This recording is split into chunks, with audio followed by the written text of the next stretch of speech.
কৃষ্ণনগরের ঘুগনি প্রিয় মানুষেরা অবশ্যই তোমরা কিন্তু সুধীরের ঘুগনির কথা সবাই জানো। চলে গিয়েছিলাম সেদিনকে সুধীরের ঘুগনি খেতে।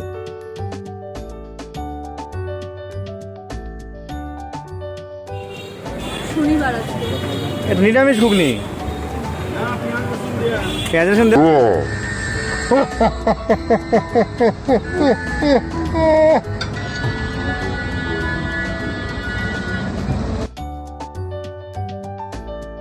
ঈশা বলছিল ও পুরোটা খেতে পারবে না, তাই আমি তো ভাবলাম আমি তো সোনায় সোহাগা, পুরো 2 প্লেট প্রায় আমিই খাবো।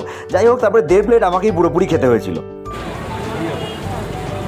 যাই হোক, পেঁয়াজ রসুন দেওয়া ঘুগনি, আজ শনিবার ঈশা খেয়ে ফেলেছে ভুল করে।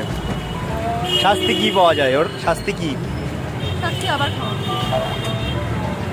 ভালো মানুষ হয়েছে।